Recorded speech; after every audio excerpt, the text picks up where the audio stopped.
Welcome back, Driver Nation, to another Driver Spotlight. I am your host, Sade, and I am pleased to say that we have Charles H. coming out of Colorado. He's actually been around longer than me. He's been around since 2019. So far, he has taken over 2,100 deliveries, with the total food delivery cost being over $606,000. Welcome, Charles. Hello. I think that's the biggest number I ever said. Really? Yeah. I do have to correct you because I started in September of 2018. All right. I think our database only went back to 2019, so you've been around very, very long time. Pretty long, yeah. You've seen a lot. I hope you share a lot with the guests here today, or I should say the audience. So I'm just gonna jump right into it. How did you even find out about DeliverThat? So I was Googling, or I think it was definitely Googling, but I was also on what is that? I think it was LinkedIn. I don't know if it was on LinkedIn at that time, but I just had gotten my car, and I didn't have a car for the first year that I lived in Colorado. So a year ago, prior to that, I had just moved here, and so I was like, let me look around, see what I could do with my car, make some good quick money, and I just saw an ad for DeliverThat, and I was like, what is this? Never heard of it. Kind of looked into it a little bit, and I was definitely impressed by what I was reading. A little skeptical because I was like, this kind of sounds too good to be true, too easy, and I applied and ended up getting onboarded like not even a week later. It just happened so fast. Oh wow! So you mentioned here that you just moved to Colorado. Where are you from? I'm from New York Oh, okay. originally. I can hear it in your voice. Now that you say that. I'm upstate, but I've lived in Long Island. No, I'm from the Finger Lakes area in New York.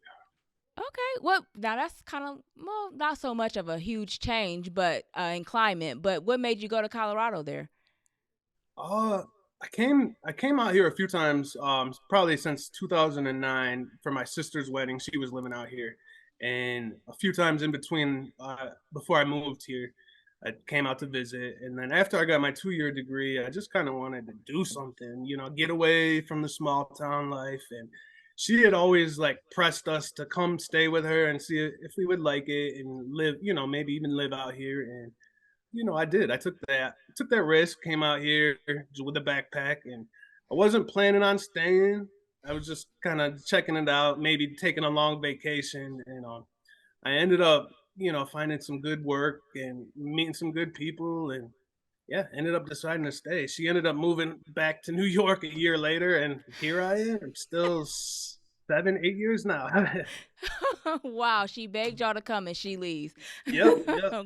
And I said Great. bye. So listen, you've been out here since 2018. Did you start our market there in Colorado? Was you like the first driver out there, or do you know that? Actually, I did a ride along with somebody who was there a little longer than I was. He had just started probably a month before I did, but at that time he was like, kind of even though he only worked there a month, he was kind of like the go-to guy in Colorado. So, he trained me, and then me and him kind of quickly became like the two. I don't think we had lead drivers at the time, but we were just kind of like the two seniority guys after a while. Okay, cool. But yeah, there wasn't many drivers when I started, not many at all. Wow.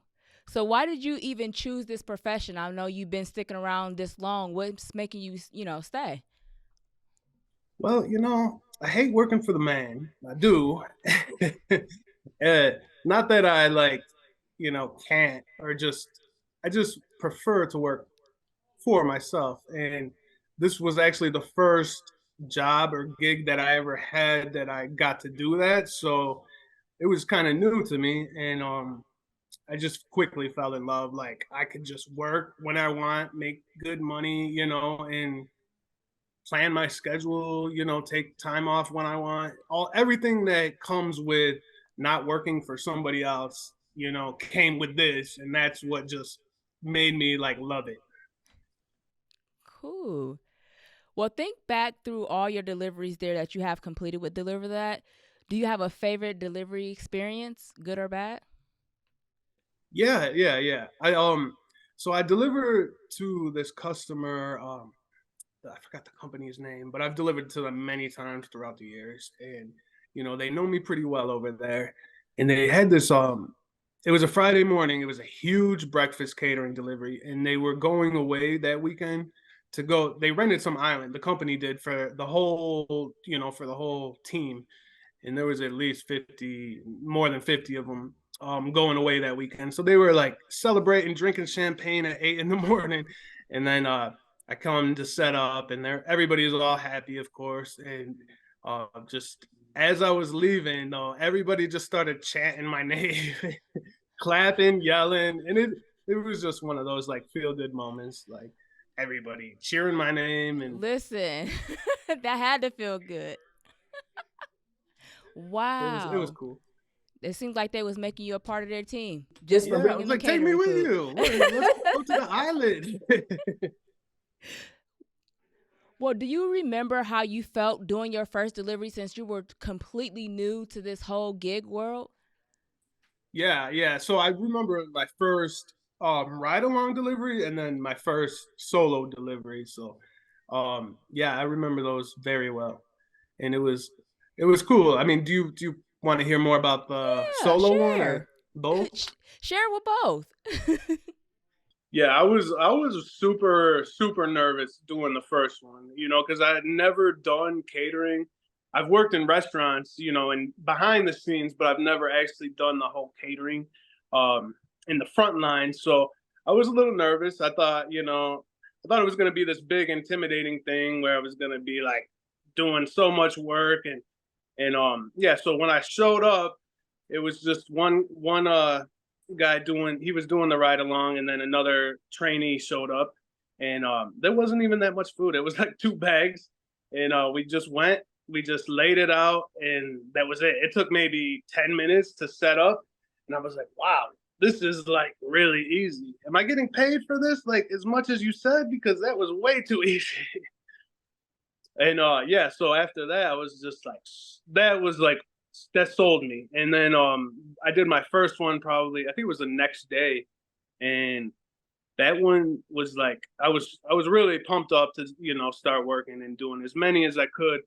And that one just went to a house, and it was just a quick handoff, and I was just like, wow, is this really how it is? Like, it's not this big, intimidating process. It's just, it was just smooth, and it was pretty relieving to know that it was just easy, and it was fun.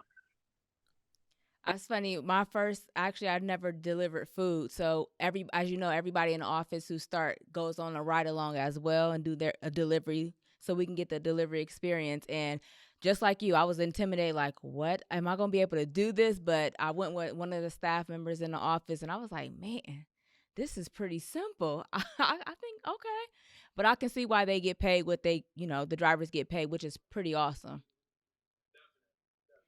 So I will say this: since the inception here of DeliverThat, our company has been by drivers for drivers. We do look at the problems from all different angles just to come to a conclusion to see what's best for all parties involved. What does this mean to you to work for a company that's by drivers for drivers?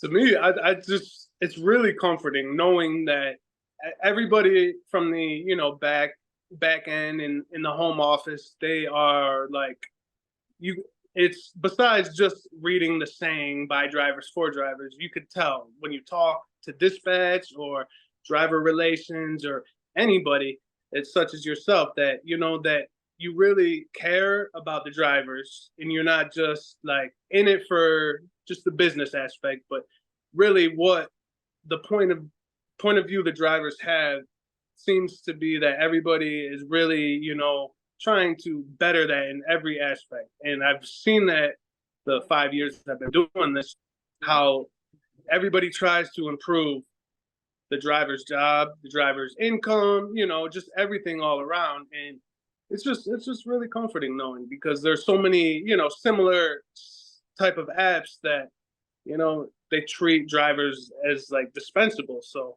it's comforting. Awesome. Thank you for sharing that. Uh-oh. So why do you think you became so successful here with Deliver That? Well, I think besides the fact that I was personally, trained and on the front lines with Christian on my first month, don't tell him that because he might take it to right to the head. But I think the way I work, I've always been a good worker, and any job that I've had, I've kind of always got offered a higher position or more responsibility. Um, so I think that really showed from the beginning and quickly. I think it wasn't even 2 months where they offered me a lead driver position um, and a lot of trust. I think just the way that I perform and I treat every order like it's coming from me, whether I cooked it, or I'm the one that ordered it.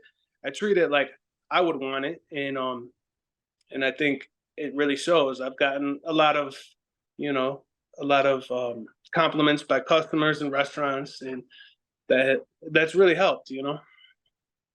Cool. So what is your worst or best restaurant and why? Ooh, okay. Well, the best I would say is probably Mad Greens, and I always say this because their packaging is really nice. It's very presentable. It looks clean, and it's very easy to transport. That's a big thing.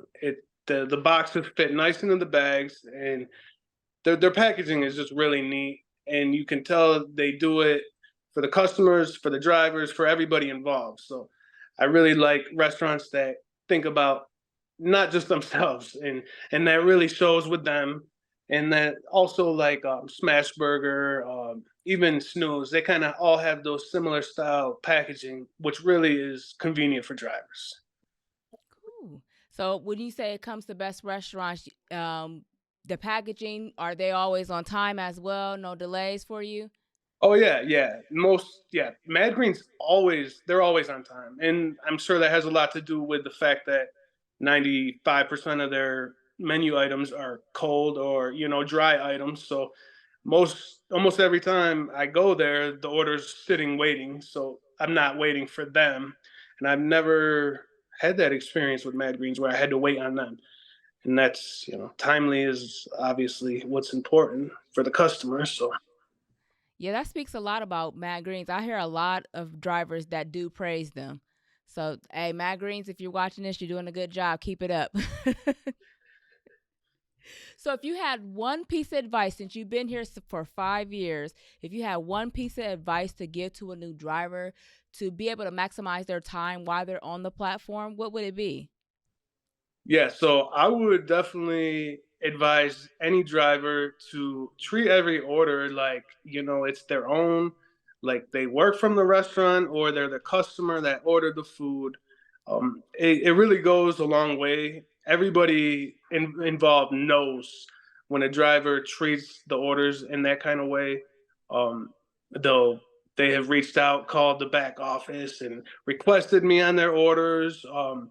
Just really having good work ethic and being on time and trying to do as many orders as I can and in a responsible way has really shown everybody at Deliver That too that I can complete a bunch of orders and do it in a professional way. And I think just showing that you're a caring good worker goes a long way, and that's really what I feel like has brought me much success with this company. Well, thank you for sharing that. I definitely will say when you mention professionalism and persistence, just keep going. You just never know when that breakthrough for you is going to come. Just don't give it up. And it will come. I mean, it came from me, and it didn't take long. And I think with so many gigs and delivery services these days, there's just so many drivers out there, and there's not a lot that really put a lot of effort into deliveries. And I haven't really seen that until I started doing catering. But yeah, just treat it like it's a job, not like it's a Uber Eats where you just drop off an order. Put some love into it. I would say the same thing. I think a lot of people forget that this is it's like your business, you're an independent contractor, so you represent not just the companies you contract with, but you represent yourself, and that's a huge thing. The more you represent yourself being, a great driver, then the more contracts you can get, not just the deliveries. Think about it on a bigger scale, the contracts that you will receive. Definitely, definitely. Well, those are all my questions I wanted to ask to get to know you, being, Charles the driver. But now I'm going to get to know you on a personal side a little bit. So, right now, what is your claim to fame? My claim to fame. Uh-oh. I do I have a claim to fame? Um, when you wait, what kind of answers do you want out of that? Something that you could be proud to say, this is me. I'm proud of my claim to fame, something I'm proud of. I'll give you an example. For me, I would say a great baker. I can claim that. I'm famous for baking great cookies or cheesecakes. That's what I'm known for. So what would you say when people say, Charles, what you known for? What am I known for? Let's see. I would say my claim to fame is my personality. I I know that's not like a skill, but that has really helped me, be around the right people, meet the right people, get opportunities. I just feel like um, people usually, I get along with people in general, and people usually see me for who I am, and it really helps me see myself better when I see like, wow, people really, like me as a person, and the whole personality thing. I think it really helps me get far. Got you. So more so, you a people person. You can get in a room and just make it light up. Yep, yep. Hey, that's good. You made us I downplayed could it be like the it life wasn't of the nothing. party. I could be quiet. I'm pretty versatile. So, yeah, I think I got like a wide variety of people in my life. Yeah, my personality is just my golden ticket. Hey, ain't nothing wrong with that. A lot of people can't say that. So hey. So moving on to your family, Thanksgiving is definitely coming around the corner. What dishes are you asked to make or bring to the table when you go around your family? You looking like you don't cook. Well, I can make a good cornbread stuffing, and that All has right. become my favorite tradition when it comes to Thanksgiving. And I would have to give credit to a high school girlfriend that introduced me to that, which I fell in love with, and then I had to figure out a way to make it myself. And I love it. I make it every year. Well, we take donations if you can figure out how to ship it here to Ohio. I'll drop some. I'm driving to New York in December. I'll drop some off through when I drive through Okay. Ohio. We'll see. So, is there anything that you eat now that you didn't choose to eat as a kid? Oh yeah, a lot. I'm like I was so picky as a kid. Like, I mean, my family still makes fun of me about that, and I could be pretty picky still. But I for a while I stopped eating meat because my aunt kind of scared me as a kid about just where the meat came from and all that, and I would just only eat provolone cheese and mayonnaise sandwiches for a long time. I would go to McDonald's and eat like French fries, and then it took a couple years. My dad was like, "You're not playing on the playground unless you eat a burger," and then I finally did, and then I started eating meat again. But yeah, yeah, I used to hide under the table because I never liked what any of my family had on the table, and I used to get like throw a fit until I could get cereal because that's all I would eat.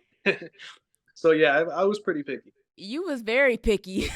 Yes, very picky. I wasn't expecting that one. It doesn't show, but yeah, I was pretty picky.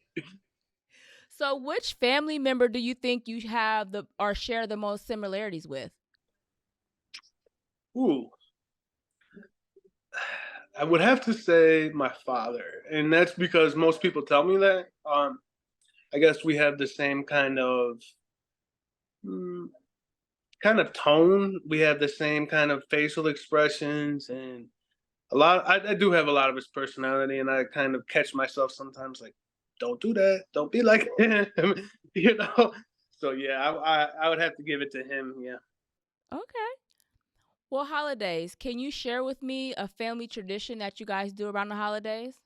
Yes. So this started before I was born, and it still goes on now. But it's, throughout the years we've lost some family members. So it's at my mother's house now. But every Christmas Eve we would go to my great grandmother's house, and all my family from everywhere would come to town for Christmas, and we would sing Christmas carols.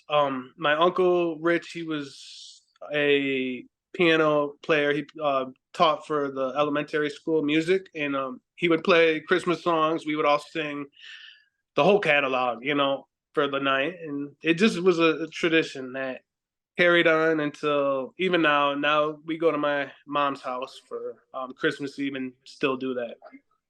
Oh wow. So what instrument, or do you sing, or do you play an instrument? Did you get that talent passed down No, to no, you? I didn't get the musical talent. I used to actually be able to sing pretty good, but I never really took up on it, so I pretty much lost that. I can't when I try now, it just doesn't sound like it used to. So, yeah, I don't really have that musical talent, no. But I love music. I do love music. What's your favorite genre?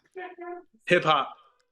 Okay, okay. 90s? Are you with this today stuff?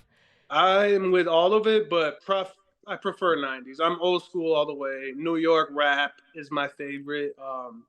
Yeah, I'm definitely hip hop, but I do listen to the new stuff too. Okay. Jay Well, Z, he's my number one. Ah, that was gonna be a question Ben was gonna ask you about too. I seen it on his face. Oh, we could. If you want to ask, we can go. We can question answer that if you want. Well, we're gonna get to it when it's towards the end here. Okay. So you did mention, we move into your career. You did mention that you were in school for 2 years and you graduated. What did you go to school for?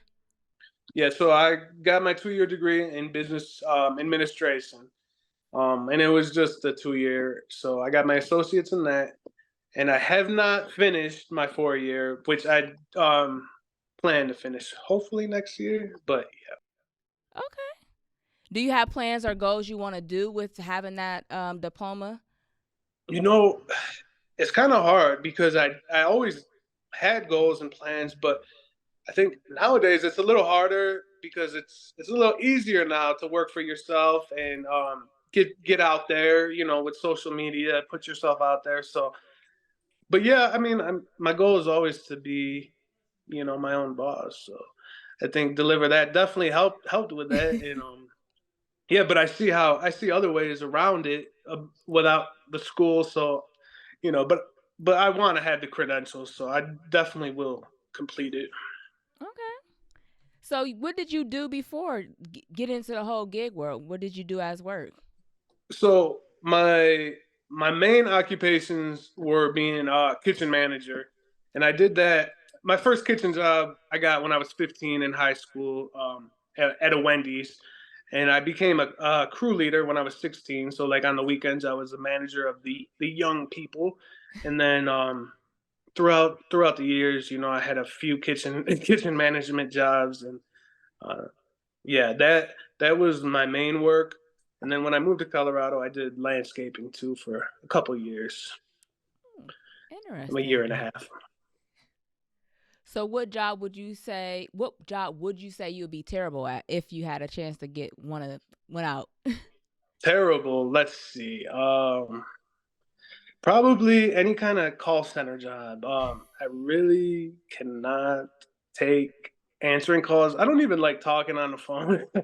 So not much. So I just, especially the places that want you to keep calling and or answering all the time. I would be terrible at it. Well, thank you for sharing that. So moving on to the things you like. What is the best thing you have got in your life? I'm sorry, what is the best thing you got going right now in your life? The best thing I got going is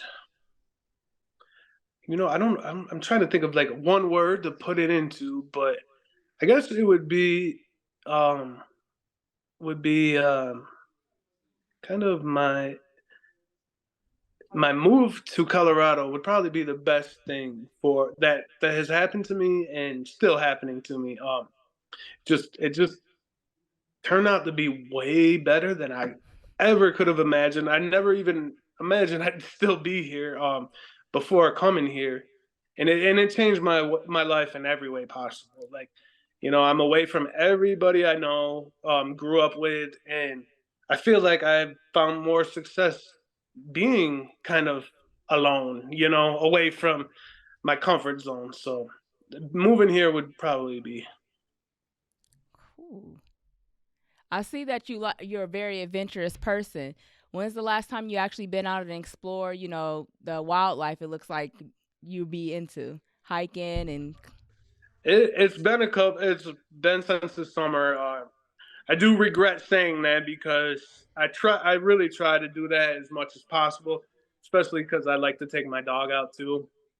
But because of like moving and stuff, it just and I just haven't had the time. But yeah, it's been a couple months. August I think was the last time I went to a spot in the mountains over here.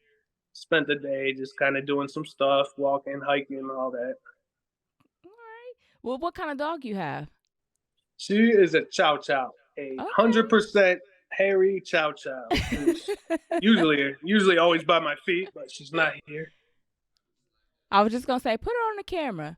So when it does come to values here, who is the most influential person in your life and why? Um, the most influential person, I guess, I guess I would say is probably in my life personally. I guess I would say would be my grandfather. I give him those honors. He's just such a good hearted, good spirited guy, and always worked hard his whole life. Always there for the family. Like even till this day, when he's having his own issues, getting older and stuff. He's just that kind of guy that I aspire to be. Hardworking, a good family man, and he's just a funny guy. Like he doesn't grow old. He's still young at heart. Always talking about everything you would not expect from an older guy. So yeah, I definitely admire him. Cool. Well, have you ever abandoned a creative idea that you believed in because other people didn't believe in your idea? That's a good question. Um, yeah, yeah.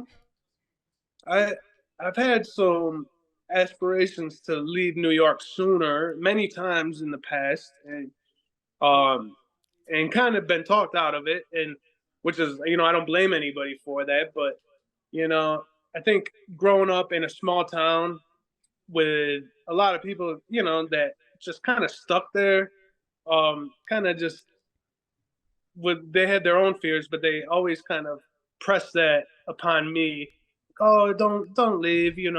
Just this will happen. So much bad stuff happens, and just always not encouraging me not to leave, and that that's what would be my answer. Yeah.